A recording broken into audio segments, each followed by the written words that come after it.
or magiging mid-level skilled workers tayo yan. Pwede na tayo ulit bumalik dito after 12 years magtrabaho.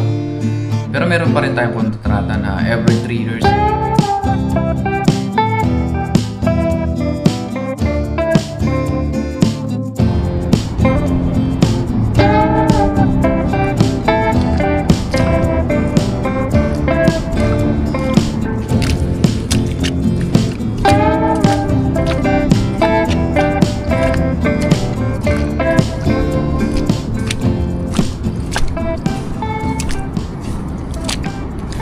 Magandang araw po sa ating lahat. Sa video ito tayo ngayon po ay mangingisda. Nandito muli tayo sa dagat kung saan natin linatag yung ating lambat.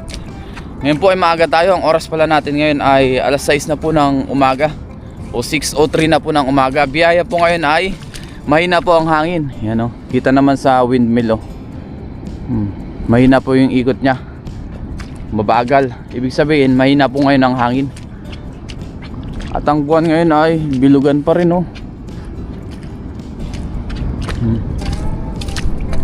Muli samahan niyo po ako ngayon sa ating fishing adventure. Medyo madilim-dilim pa ngayon dahil nga alas 6 pasado pa lang. Sana meron po tayong nahuli ng mga isda pang ulam-ulam na naman. Thank you Lord sa mabiyayang araw.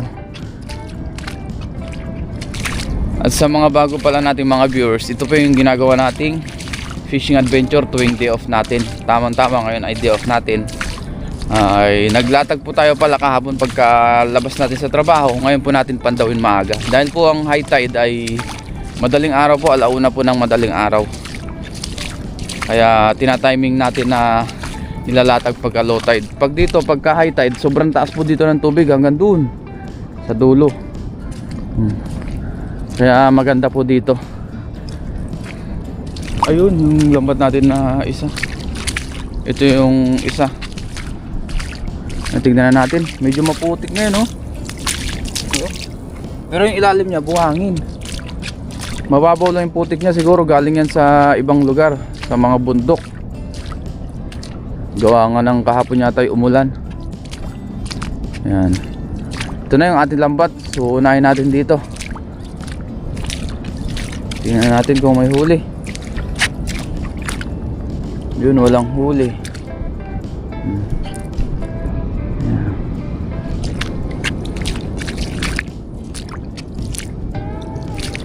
Dito minsan may mga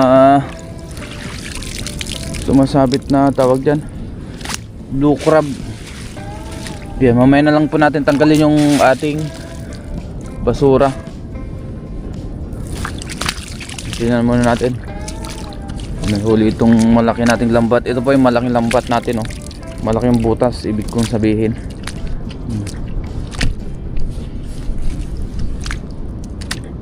Wala man. Ito yung huli Sana mga isda. Wala na yata. Puro sabit Walang huli to. Kalahati na, wala pa rin huli. Hindi yung huli to ngayon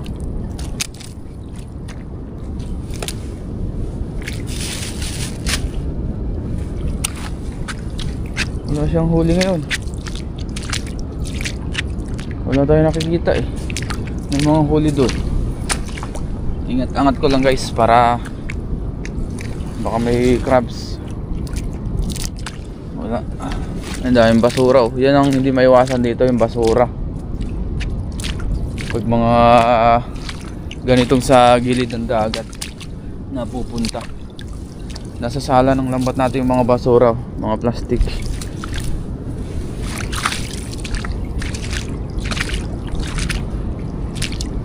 Wala dito. Naku, walang nahuli itong isa nating lambat kahit isa walang huli. Medyo tumumal. Wala rin dito sa dulo.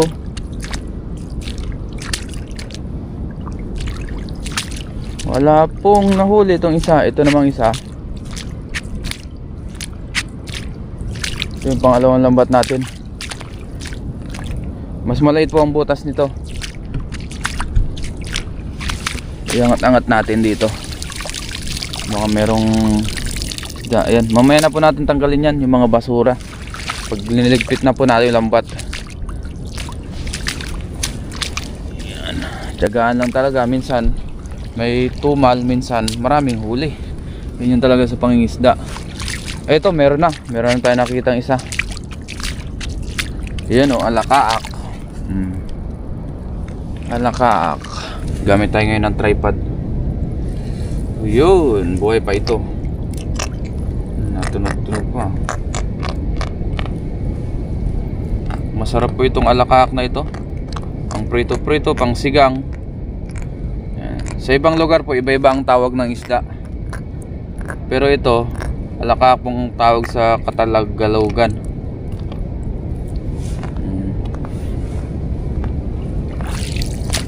Okay, sana tayo, hindi na tayo zero. Upload pa rin natin to kahit isang huli natin. Ayun, meron na naman tayo na huli. Ayun, ang laki oh. Ang laking kawayan. Ay, meron pala dito. May kasama siya oh. Ito yung di maiwasan. Mga ganito. Kawayan. Mama dito. Gilid ko lang muna ito. Kunin natin tong huli alakaak ulit. Ito ay patay na rin oh.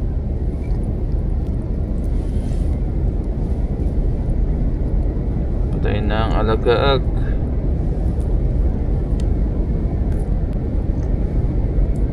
Medyo na late tayo ngayon ng mga 30 minutes siguro sa ating paglalambat sa pagpunta dito. Kakaibas din naman. Dito ay wala na. Baka may mga nakabaon. I-vlog na lang natin mamaya pag may nakabaon. Pag nagpandaw tayo. Minsan may mga nakabaon na alimango, ganyan. Blue crab na naiiwan dito pagka inaangat natin yan. Lambat.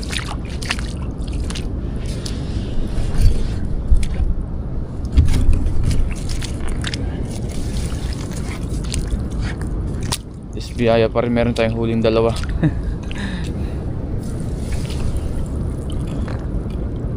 Wala dito.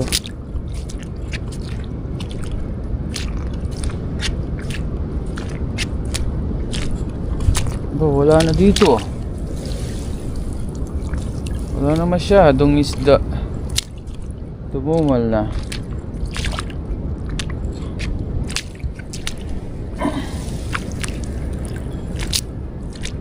Ayun, meron dito. Meron tayo nakikita. Ayun oh. Oh. Ayan sila. Dalawa. Yan po. Alakaak. Ito naman yung isa. Bagaong naman tong isa.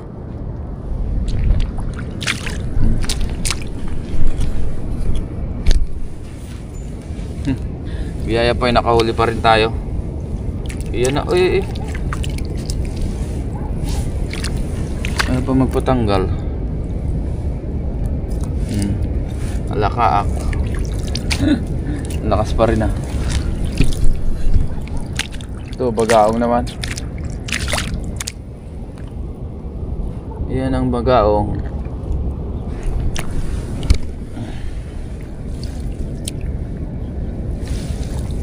Ito, buhay pa rin ito. Uy, ayaw magpakuha. Kuhanin natin sa asang. May tinik kasi ito sa dalawang gilid, kaya mahirap hawakan. Iyan po, bagaong ulit. Pang-apat. Yan, meron pa yata sa dulo. Daming ano, layak oh. Basura. Yan. Dito na rin po tayo sa dulo. Oy, dito biyaya, meron po dalawa. Ayun oh. Alakaak ulit, dalawa. Tsaka itong isa. Ito. Buhay pa itong dalawa. Biyaya po. Yun, pang-anim na po ito. Itong dalawa. Biyaya po, hindi tayo zero ngayon. Meron pa rin tayong pang-ulam. Ganyan talaga. Minsan matumal, minsan maraming huli. Iba-iba rin po. Hindi palaging marami. Nung nakaraan, marami po tayong mga nahuli dito. Alakaak. Pang isa.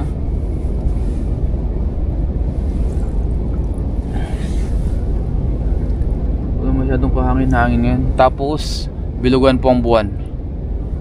Tama nga yata yung sabi nila, pag bilog daw po ang buwan, kukunti ang isda. Ayan, alakaak. Ito na po yung ating mga nahuli. Meron tayong 6 na piraso. Good po para sa ilang ulaman natin. Yan. Binigyan po tayo ng pang-ulam ngayon, biyaya. Buhos na natin. Kasi ayusin ko po yung lampat natin.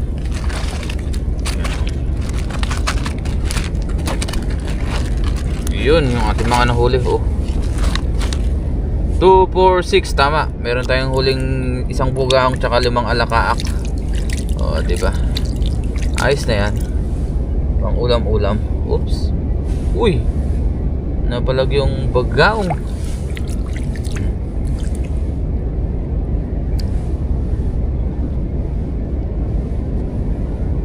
Gawa lang tayong thumbnail guys bago tayo mag-ayos ng lambat.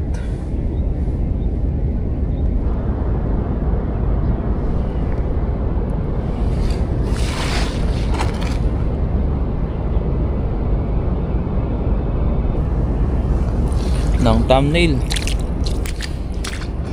Iligpit ko lang po yan, tapos yung ating lambat iligpit ko rin po. Baka meron pa tayong makitang alimango na nakabakon or crabs. Yan, biyaya pa rin ngayon ay meron tayong nahuli na pang ulam. Yun po ang mahalaga. Yan. Ngayon po ay nasa dorm na tayo. Tapos baka hindi na rin po tayo makapagluto. Nandito na po yung ating mga isda, nilagay na natin dito. Pang-stock na lang po natin. Dahil mamaya po ay magsishabu-shabu kami ng aking mga kasama. Tapos darating na rin po yung ating pack. So magkape-kape muna tayo. At ngayon naman po ay kape muna tayo. Ayan. Kape po. Habang hinihintay natin yung deliver na dumating o yung magpipick up po ng ating box. Tawagan ko lang muna yung aking anak. Ang oras pala natin ngayon ay 5:22 na po ng hapon. Kakalabas ko lang din po sa ating trabaho. Hindi na tayo nakapag-vlog kanina. May tawagan ulit natin. So kape-kape muna tayo.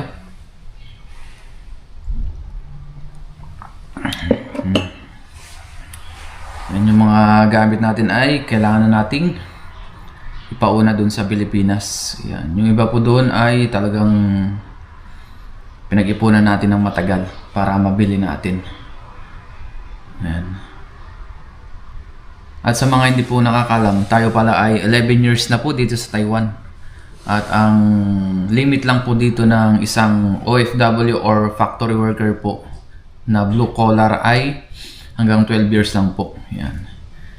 Yung iba naman, yung mga skilled workers, yun, yung mga pwede silang mag-stay dito ng matagal. Wala po silang limit kung ilang taon sila mag-stay dito. Hanggang kaya pwede silang magtrabaho dito gaya ng mga engineers, yan, mga teacher, yan, mga coordinator, mga bisor, ganun. Translator, yun, yung mga skilled workers. Yan. Pero tayo, hindi naman tayo skilled workers dito sa Taiwan. So, kaya may limit yung ating pag-i-stay dito hanggang 12 years lang. Mayroon pa tayong 1 taon. Dito pwede naman ma-extend ang isang blue collar o isang kagaya ko na factory worker. Depende po yan sa boss kung ilalakad niya yung aking papeles. Tapos gagawin niya tayong mid-level skilled workers or magiging mid-level skilled workers tayo. Yan. Pwede na tayo ulit bumalik dito after 12 years magtrabaho. Pero meron pa rin tayong kontrata na every 3 years. Tapos, yun nga lang, wala na siyang limit. Kahit pa dito na tayo tumanda, pwede.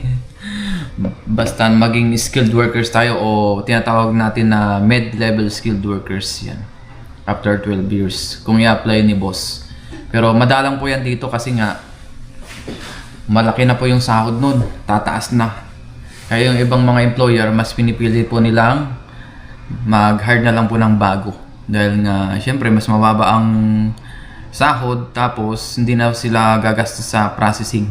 Yan. Kasi gagastos pa yan sa processing pagka in-apply tayo ng skilled workers. Kaya dito, wala pang nakakagawa dito sa aming company.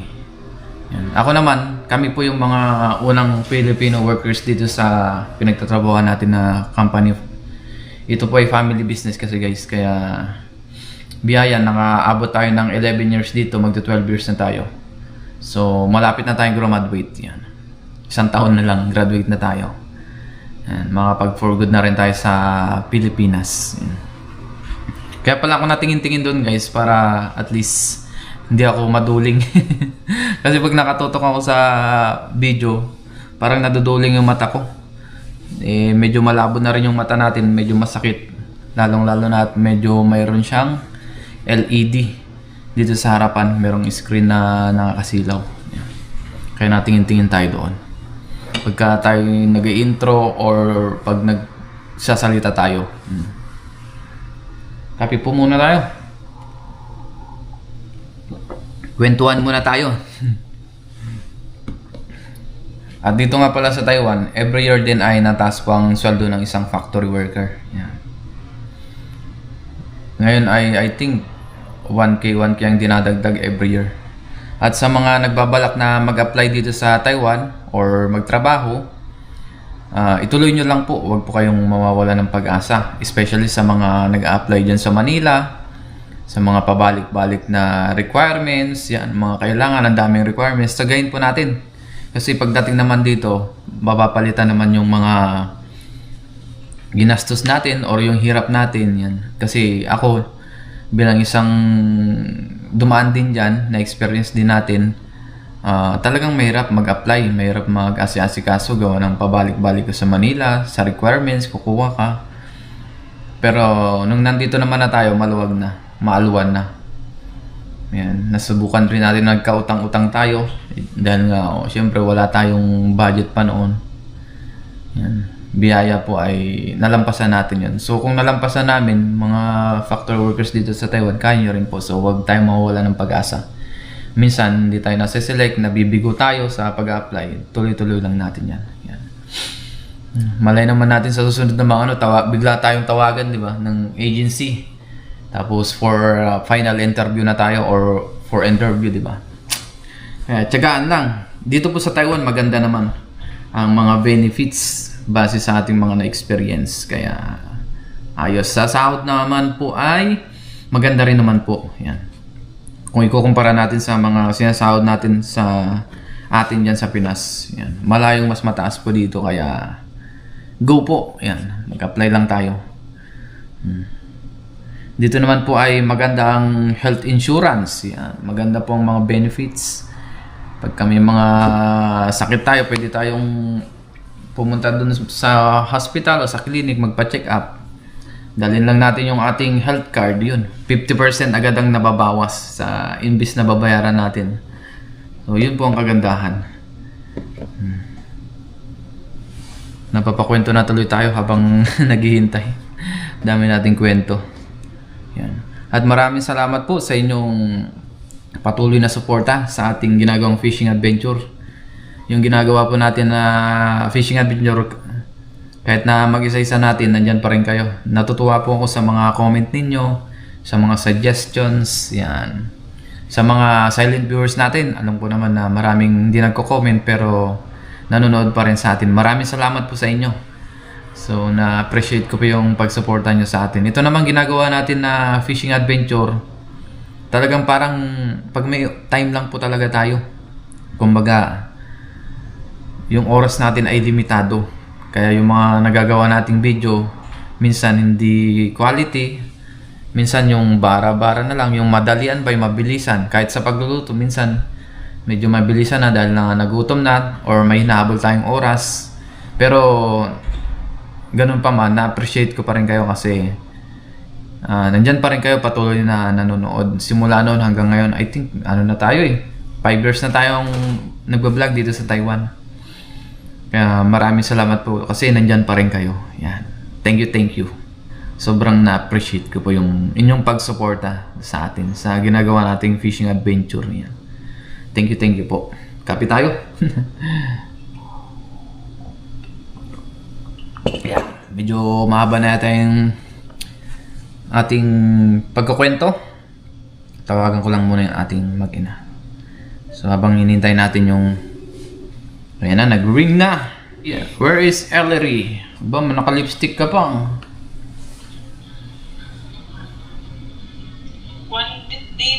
Dito apat 100 pesos. Ellery! Hello guys! Nakain ka? Ay, mag-hi ka muna dito. Yan, kausapin ko lang po muna yung aking anak. Habang siya ay nakain. Yan. Ngayon po, nandito na pala sila. Ayan na. Sir, dito po pala. Dito pala sa kabila. Nandito sa may bodega. Layo pala. Saan doon? Dito po. Opo. Ayan, nandito na sila. Na kayo? Oo, sir. Alas 5.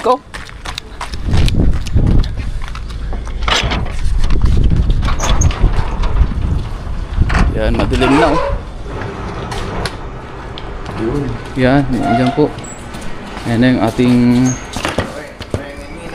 Yes po. Yun. Mga ano po kaya yan? Medyo madidelay? Hindi naman. Baka January na siguro to. Opo, pero hindi naman siya... Hindi naman madidelay ng mga linggo. Delay ng mga sa linggo lang. Ah, isang linggo. Kasi sa Pilipinas, alam mo naman sa atin, di ba? Opo, pag holiday na. Pasko tsaka New Year, di pa pasok yung mga yan. Opo.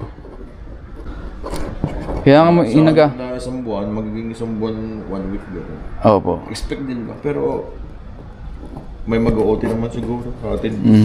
Tawag lang sa pag isang buwan na wala pa, Opo. follow up sa AEC. Opo, sige po.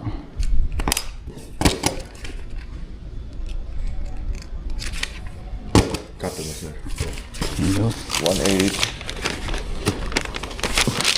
Ito po. Thank you po. Thank you po. Opo, sa boss ko yan. Ang dami rin pala nilang pinick up. Ayun o. Opo. Ngayon po, nakabihis na tayo. Punta na po tayo sa Shabu Shabu. Kasama natin yung ating mga kaibigan. Kadorm. Tara na po, kasama natin yung tatlo nating kaibigan. Ayan. Naka-prepare na rin sila. Let's go! Ngayon po, nandito na tayo. Ayan, sa 60 door. Ayan. Ayan, daming tao ngayon. Daming tao. Ayan. Ngayon po, nakuha na natin yung ating number. Ayan, hintay lang muna tayo dito. Saglit. Yung ating kasama. Bali, 4 po kami. 那边最后面啊3八。San pa? Okay, sisye. 38 pala, san pa? San sipa. San sipa. Ayan, dito po kami. Kasama natin si paring Jester, Jem, at saka si paring Rowel. Ayan. Order lang muna kami.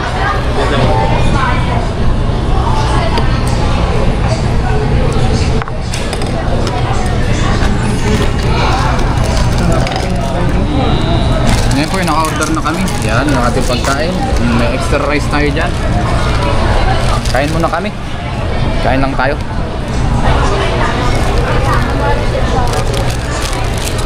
Yan, kain muna tayo. Ha? Ngayon po, tapos na tayong kumain. Uwi na rin tayo. Talagang busog-busog. Thank you sa Shabu Shabu. Let's go.